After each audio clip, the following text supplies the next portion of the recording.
les réactions qui se font dans les deux sens, les réactions chimiques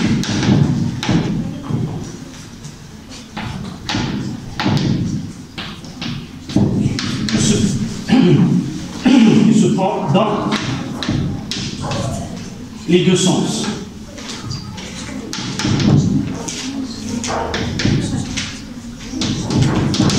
Suite.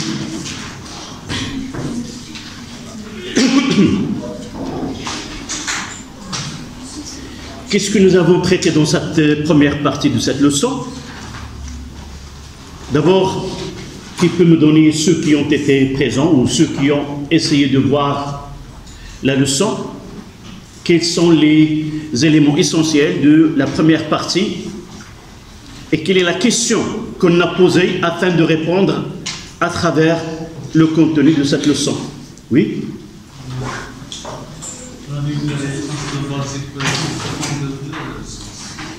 Oui, nous avons parlé de l'existence de certaines réactions qui peuvent se faire dans les deux sens. Nous avons dit que, Moselle, nous avons dit que ce qu'on savait avant que ce savant-là, que nous avons dit dans l'introduction, qui est Berthelot, avant que Berthelot a remarqué l'existence d'une réaction qui se fait dans le sens inverse, nous avons la certitude de dire que toutes les transformations se font dans un seul sens. C'est-à-dire, on savait, ou comme ça, par intuition, en mélangeant les réactifs, la transformation chimique s'effectue dans un seul sens et finira par un état final où les réactifs se sont épuisés. C'est-à-dire, soit l'un, soit des deux a été consommé totalement et nous avons un état final qui s'est déroulé dans un sens des réactifs vers les produits.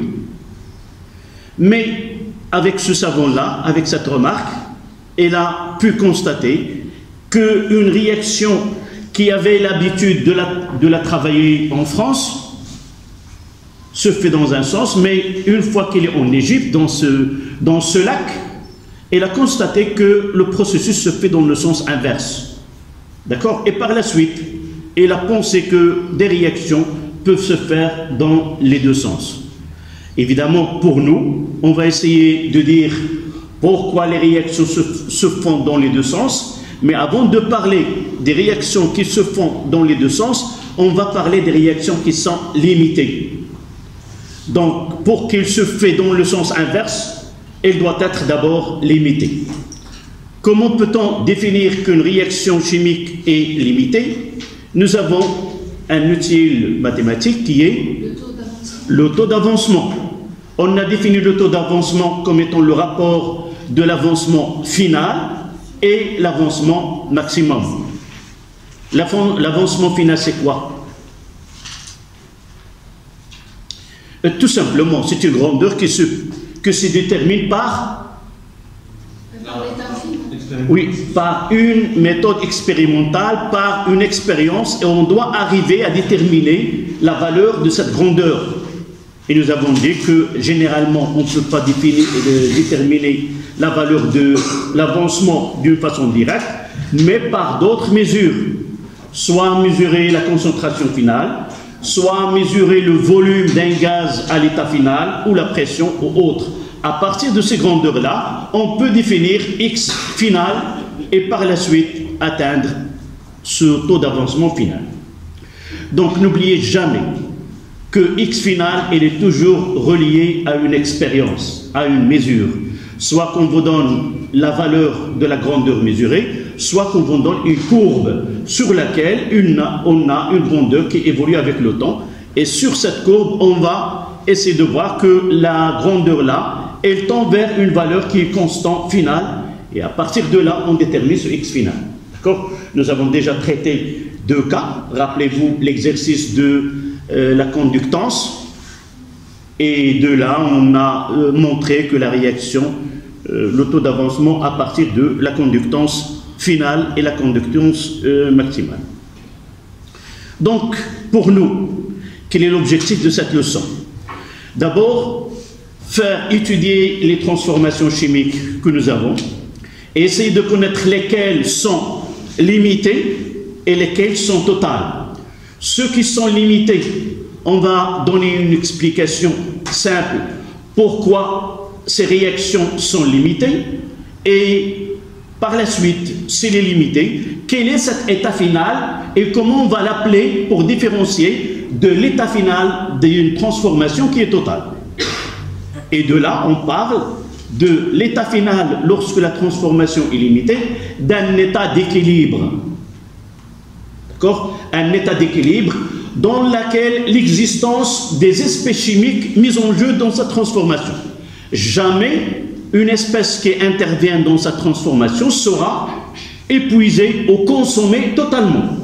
Si A réagit avec B pour donner C et D, à l'état final, on trouvera A, B, C et D, mais avec des proportions différentes. Et notre deuxième étape, c'est comment déterminer la composition du système à l'état final ou à l'état d'équilibre. D'accord? Donc, c'est la deuxième étape, c'est de déterminer à partir d'une loi ou d'une relation mathématique. Et par la suite, comment peut-on influencer cet équilibre? Donc, c'est comme une balance. Comment peut-on influencer cette balance, cet équilibre entre l'état initial et l'état final? Et quels sont les facteurs qui peuvent influencer? Est-ce que ces transformations sont caractérisées par une constante donnée?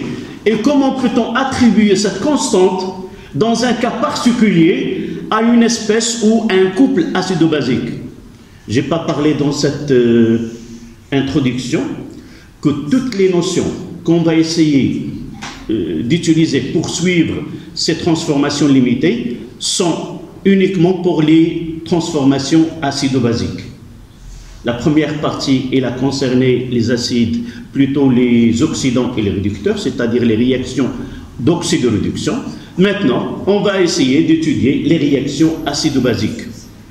Et nous avons commencé cette leçon par un petit rappel sur les acides et les bases.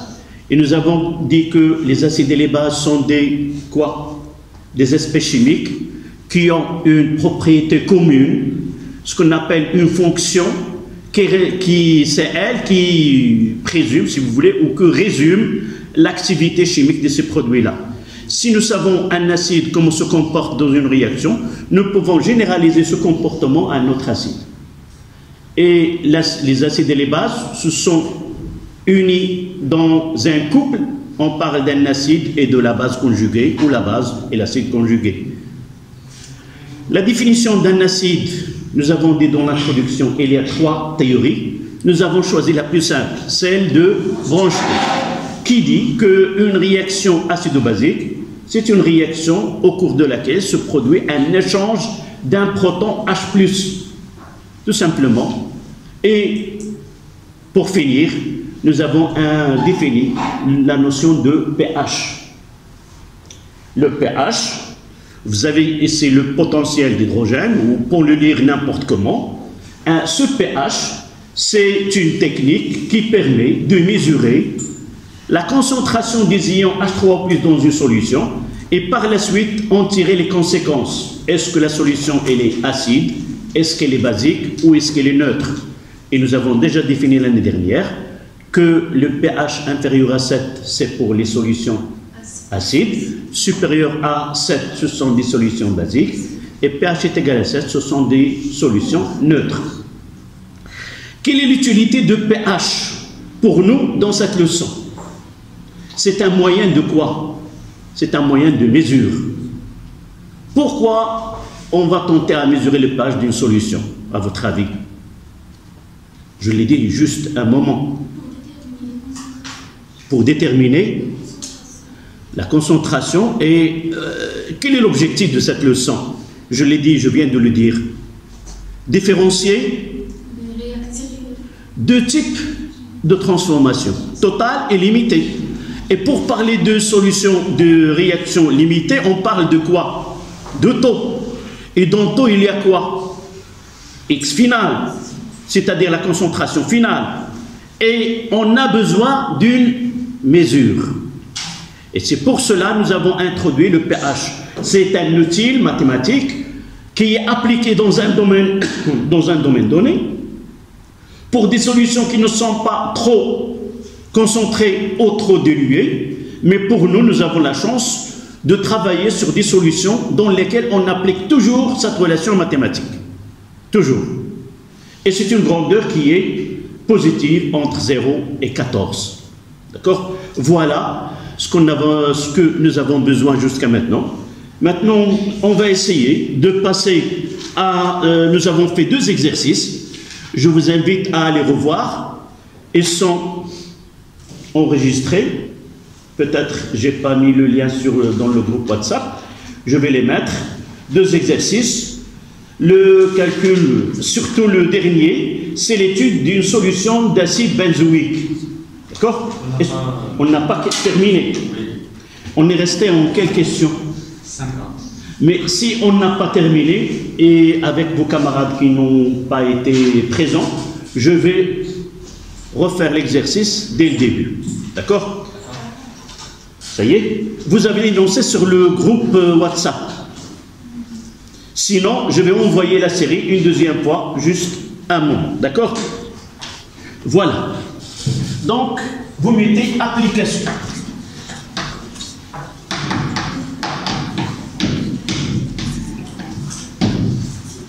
D'accord?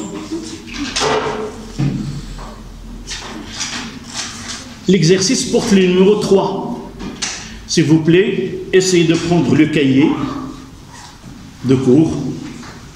Même si vous n'avez pas été présent, vous n'avez pas écrit ce que nous avons le début, vous pouvez commencer par les applications parce que tout ce que nous avons écrit, je viens de le résumer et on va les voir dans les exercices. D'accord? Mademoiselle, ta question c'est quoi? Si tu as l'énoncé, c'est l'exercice 3. D'accord? On va faire l'exercice 3.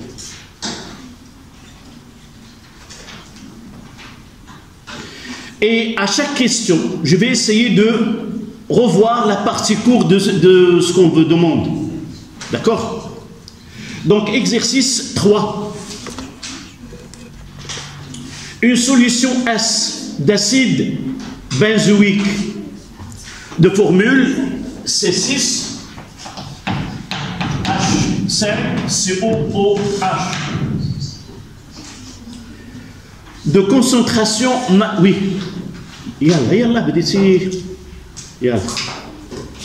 de concentration massique, je vais la noter CM, mais dans l'exercice et là ils l'ont noté T.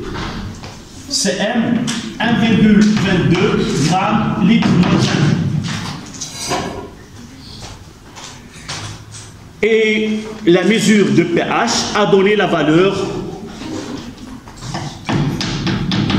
3,1. D'accord? Premièrement, on va parler de couple acide-base.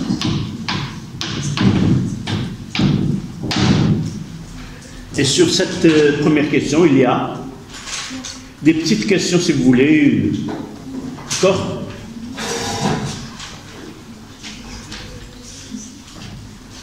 Première question, on va la noter petit a.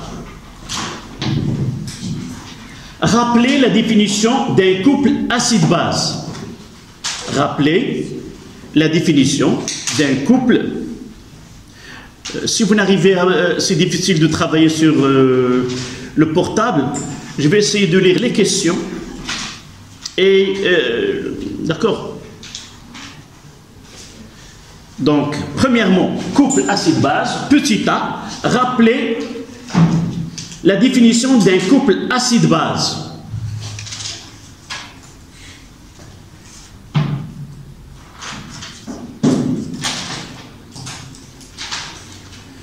Donc, un couple, il est formé de 2 espèces. L'une est le conjugué de l'autre. Donc on parle d'un oxydant et son conjugué qui est le réducteur. On parle d'un acide et son conjugué c'est la base. Ou on parle d'une base et le conjugué c'est un acide. Donc lorsqu'on vous demande de définir un couple, vous dites quoi? Un couple acide-base est formé de deux espèces. On va essayer de parler de la première, donner sa définition, l'acide. Et lorsqu'on parlera de l'autre, on parlera de son conjugué. D'accord? Donc, qui peut donner cette définition? Un couple acide-base est formé de deux espèces, virgule. Un acide, c'est quoi selon Bronsted? C'est une espèce chimique capable de céder un proton. Oui, des protons H+. Et est formé d'un acide, dans la définition, et une base, et sa conjuguée, qui est une base capable de capter. D'accord? Donc, vous notez, un couple acide-base,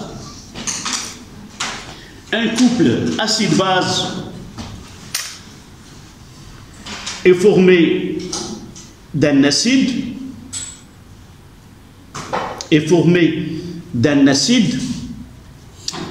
capable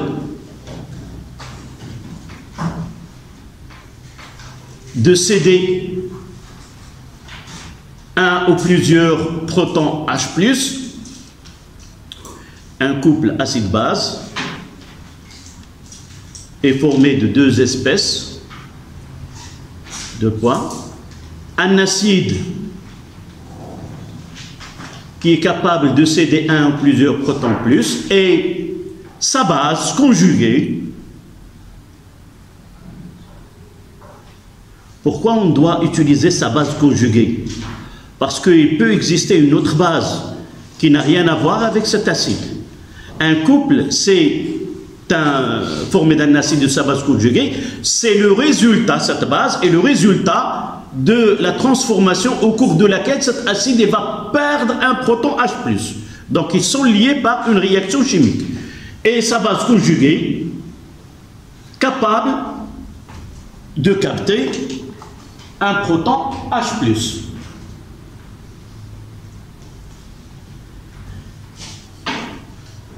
Nous avons l'habitude de donner HA comme acide.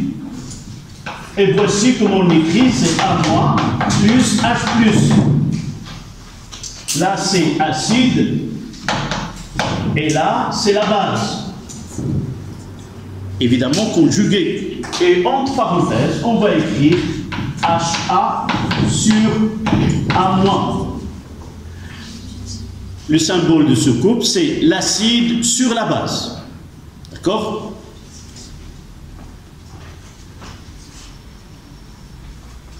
Là, c'est la définition générale. D'abord, je vais revenir à ce type d'acide. Dans ce type d'acide, vous voyez que la terminaison, comme ça, on va retrouver plusieurs acides dans nos exercices qui se déterminent par ce qu'on appelle cette fonction acide. Ce sont les acides carboxyliques. Les acides carboxyliques, ce sont des espèces qui contiennent la fonction acide carboxylique qui est COOH. Nous avons déjà traité l'acide méthanoïque, où là, OA, ça sera H. Là, l'acide benzoïque, le A, ça sera C6H5. Et cette écriture-là nous permet de donner l'expression ou la formule développée ou la semi-développée de la base conjuguée. Vous voyez, de là à là, on enlève un H+, et on met un signe moins. D'accord? La question B, c'est quoi? C'est donner la base conjuguée de l'acide benzoïque. On va l'écrire de la même manière. C'est-à-dire C6. Ce n'est pas demander l'écriture de l'équation, mais uniquement on apprend comment déduire l'expression de la base conjuguée. S'il n'est pas demandé, on le fait dans une feuille de brouillon. D'accord? C6H5, COOH, là, H+, et qu'est-ce qu'il va rester? C6, H5 COO-. Et voilà la base que je vais. Je peux mettre C6 H5 COOH sur C6 H5 COO-.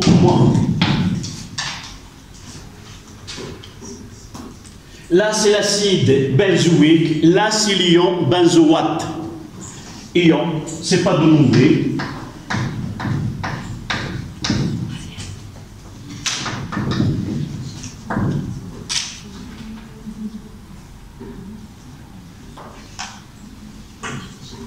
Acide éthanoïque, l'ion éthanoate.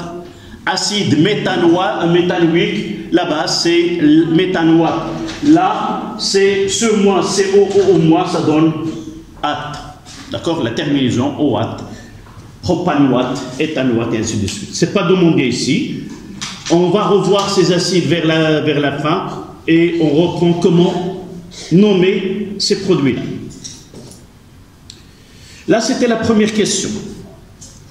La deuxième question, c'est concentration molaire volumique de la solution. Deuxièmement, concentration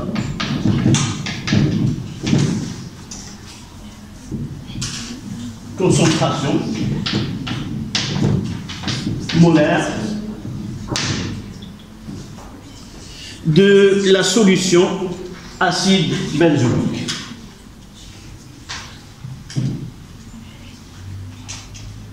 Ce que nous avons étudié l'année dernière, deux types de concentration.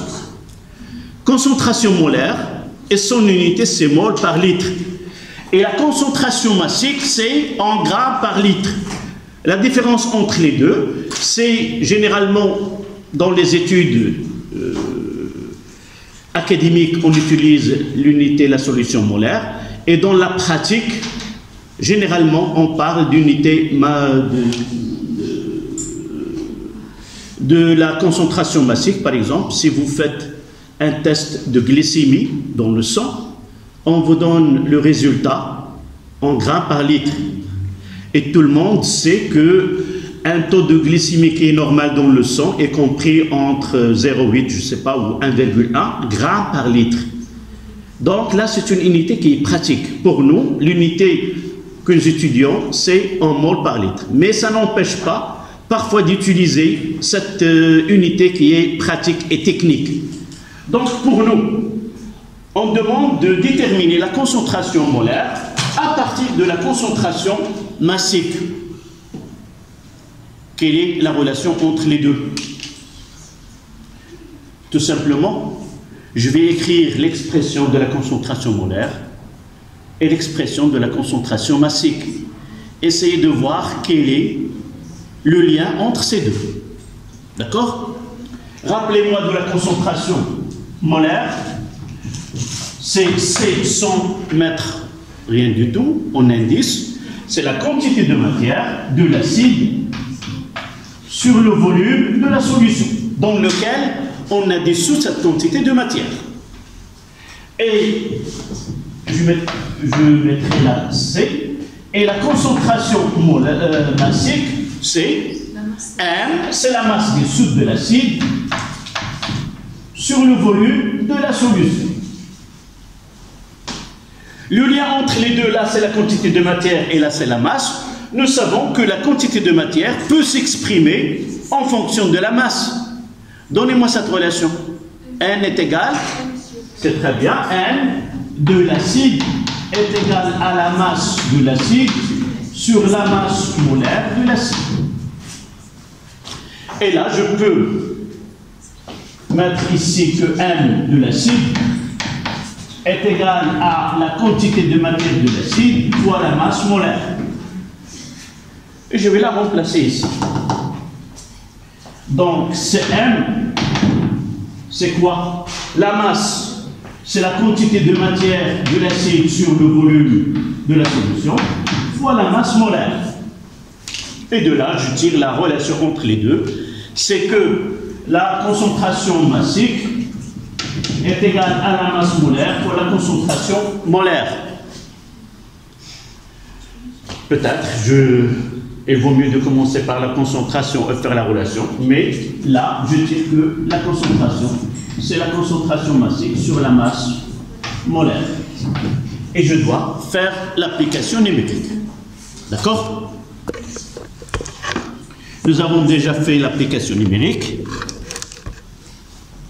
où je le fais une deuxième fois.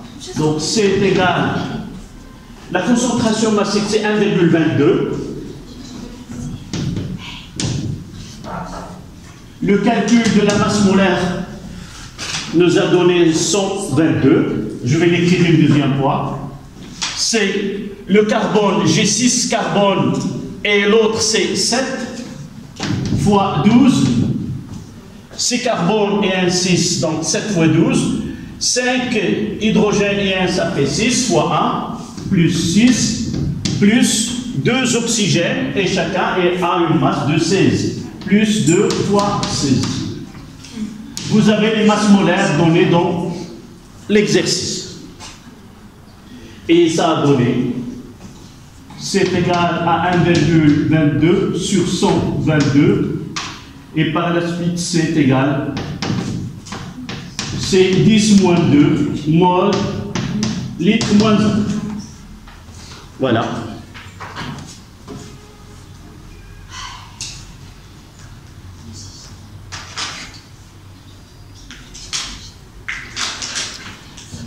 Ça, c'était la concentration molaire volumique de la solution étudiée.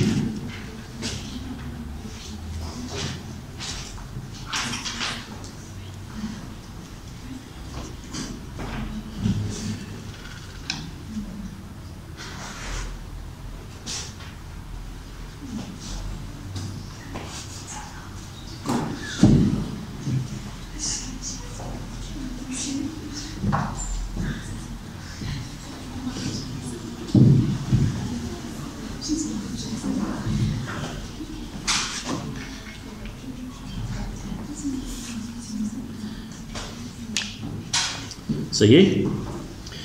S'il vous plaît, essayez d'écrire vite et comprendre lentement. Lorsqu'on discute, on aura le temps de discuter. Mais pour écrire, essayez de prendre peu de temps dans l'écriture. Parce que tu écris un peu long. Oui, oui, mais généralement, l'année prochaine, Inch'Allah, avec le baccalauréat, tu n'auras pas un prof devant toi qui va te demander est-ce que vous avez terminé ou non. Elle écrit, elle parle, et c'est à toi d'écrire ou de comprendre ce qu'il dit. D'accord? Il faut s'entraîner à écrire vite. D'accord? Donc la question 3. Taux d'avancement de la réaction.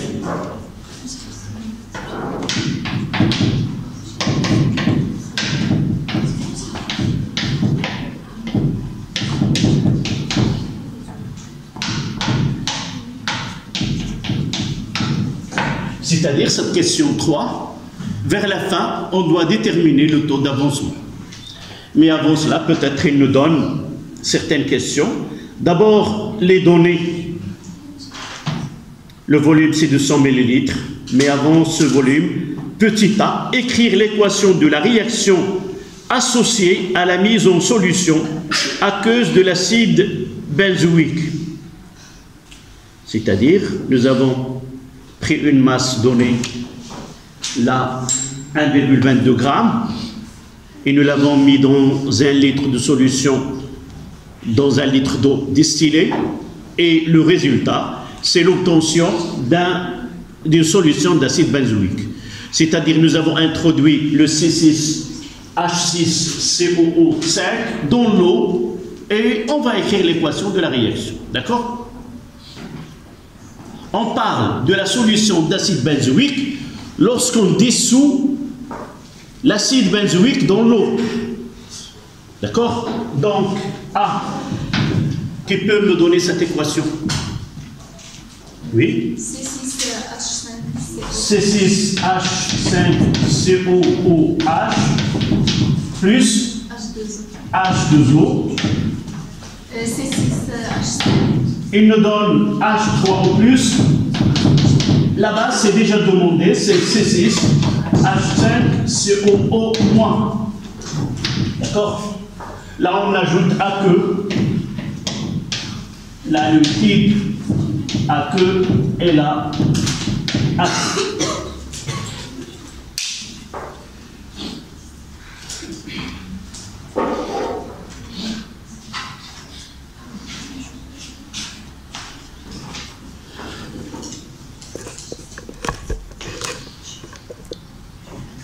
Vous voyez que nous avons utilisé un solide. Et là, on parle d'une aqueuse. On doit différencier entre, lorsqu'on fait introduire une espèce chimique dans l'eau, et nous l'avons déjà dit, qu'il y a deux processus qui se poursuivent.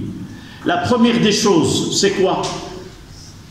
C'est la solvatation de l'espèce chimique, c'est-à-dire elle passe de l'état solide à l'état aqueux, et par la suite c'est la réaction, c'est la dissolution ou la dissociation de ces molécules. D'accord? Il faut différencier entre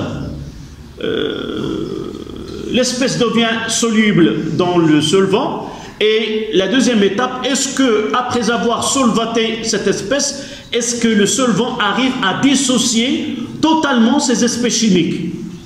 Et c'est pour cela que nous avons déjà parlé de ce qu'on appelle la concentration introduite, insultée. C'est-à-dire on introduit une quantité de matière, mais a priori, on sait pas si toutes les molécules introduites sont totalement dissociées ou une partie de ces molécules-là reste sous forme aqueuse dans le solvant. D'accord? Lorsqu'on fait dissoudre un solide et il est dissous totalement, une fois qu'il est dissous, il devient aqueux, et ce aqueux-là, juste après, là, c'est un processus que nous le faisons pour simplifier la compréhension de ce qui se passe dans la solution. Mais généralement, chaque molécule entre dans l'eau, le processus se fait de façon continue. D'abord, on va pas voir le solide dans la solution, dans certaines conditions. Il ne faut pas ajouter trop de solide dans l'eau pour qu'il ne reste pas au fond de récipient. Et juste après, il se produit ce qu'on va étudier ici. Passer de l'état solide à l'état aqueux, nous ne l'avons pas schématisé. Mais là, toutes les molécules sont dans la solution. Par exemple, je n'ai pas ici l'acide benzoïque.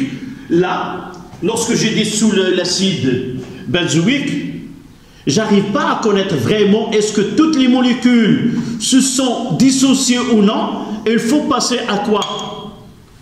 Il faut passer à une étude expérimentale, à une mesure. C'est le pH qui a été donné ici. D'accord? Donc il faut faire cette différence-là. Une petite remarque, j'ai mis une interrogation sur cette flèche-là. Pourquoi?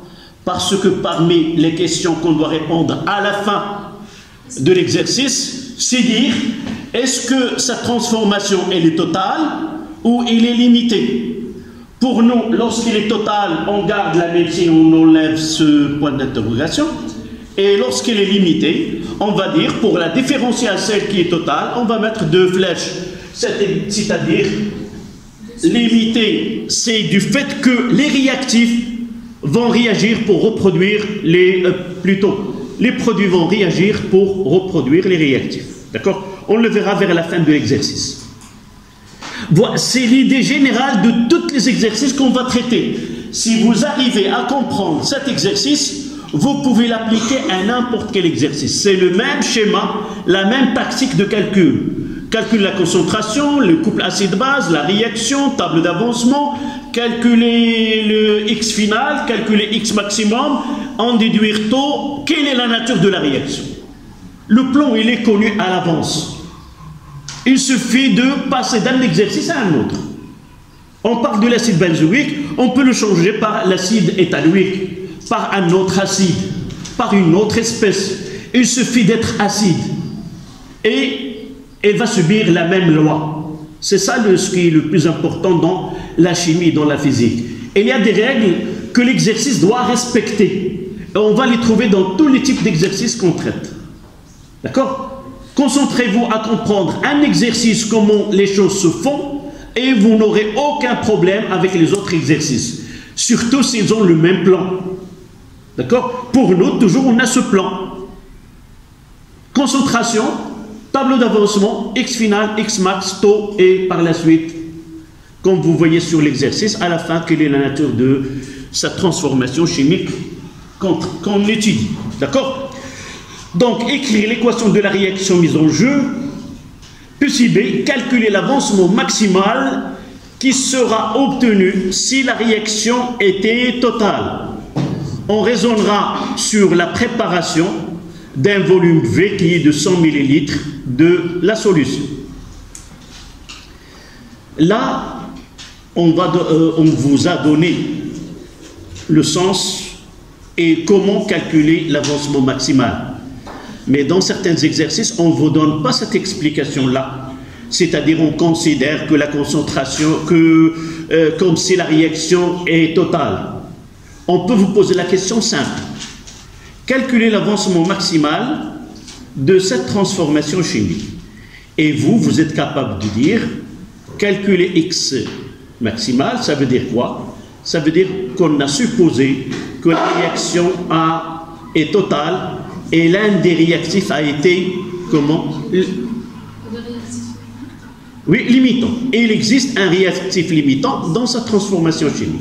D'accord? Donc, pour répondre à cette question, vous voyez qu'on ne vous a pas demandé jusqu'à maintenant de dresser le tableau d'avancement. D'accord? Donc, généralement, lorsqu'on parle dans un exercice de taux, c'est-à-dire X final, X max, on est obligé de dresser le tableau d'avancement de cette transformation chimique. Donc là, je vais mettre B et j'ajouterai sur là un tableau d'avancement. D'accord? Vous faites en même temps que moi.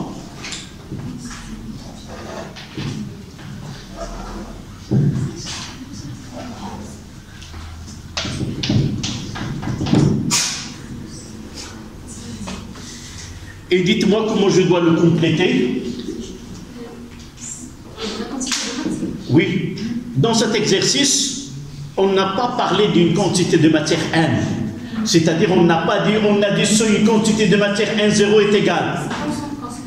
Donc, on doit utiliser la concentration fois V. Donc, C fois V. Là, c'est l'eau. Lorsque vous trouvez dans un exercice, on dissout dans l'eau, c'est toujours ce qu'on dissout dans l'eau et le limitant. Et on comprend par cette phrase que le solvant, il est en excès. D'accord? Là, en excès.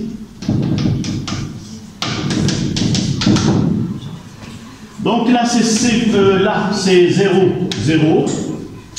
C fois B moins X, la X et la X.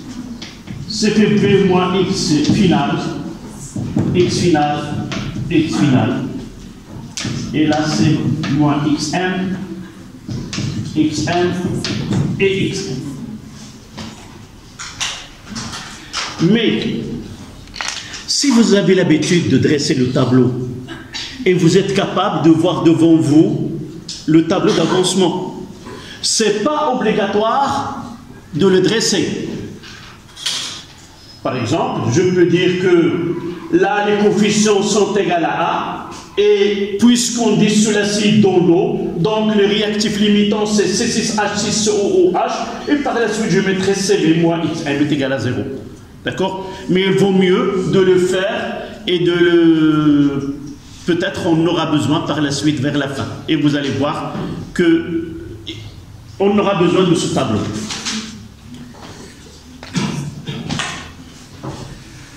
Et donnez-moi la réponse à la question B.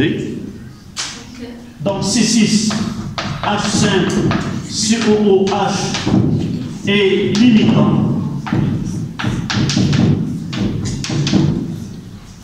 Et par la suite,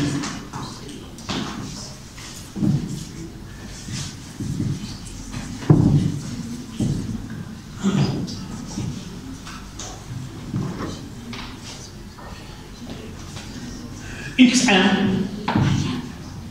CV moins X1 est égal à 0, donc X1 est égal à C fois V.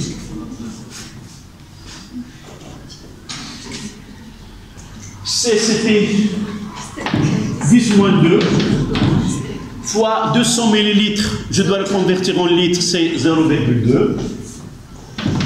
Et par la suite, Xm est égal à 2 fois 10 moins 3 mol. Voilà l'avancement maximal de cette transformation.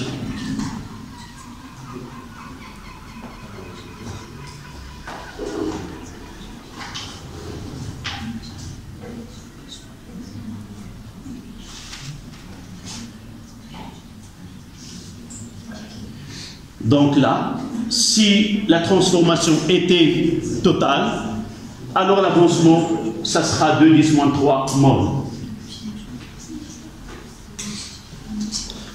La question suivante, c'est la question C. On demande l'avancement final. S'il vous plaît.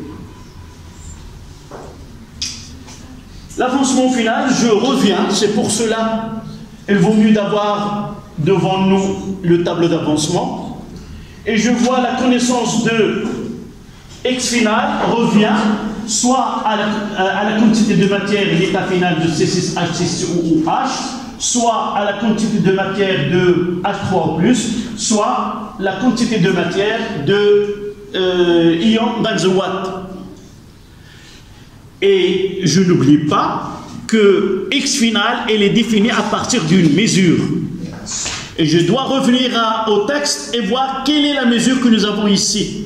Dans cet exercice, nous avons la mesure de pH. On va voir juste après mesure de la conductance ou de la conductivité. D'accord? Donc il faut différencier. Quelle est la mesure que nous avons ici? C'est le pH.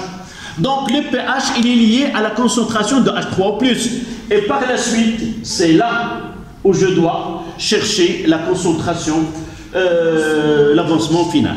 Donc, d'après le tableau d'avancement, la concentration finale de H3+ est égale à X final sur le volume V. Toujours, X final, ça passe par le tableau d'avancement. Si le pH est donné, ça passe par la concentration de H3O+. D'accord? Et de là, je peux tirer que X final est égal à V fois la concentration de H3O+ final, qui est égal à V fois 10 à la puissance moins pH.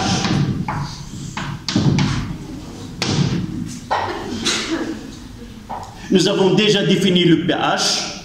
Le pH est égal à moins log de la concentration de H3O+, à condition que l'unité de la concentration soit en mol par litre. Jamais il faut utiliser l'unité mol par mètre cube, ça sera faux. Et une autre formule, c'est que la concentration de H3O+, c'est la fonction inverse, c'est 10 à la puissance moins pH. D'accord? Donc, application numérique. X final est égal, là c'est 200 ml, c'est 0,2 fois 10 à la puissance moins 3,1.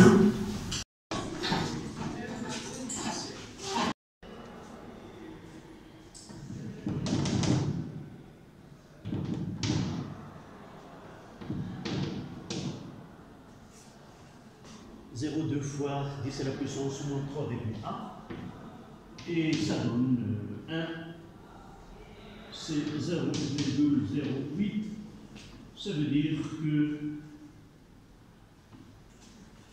là,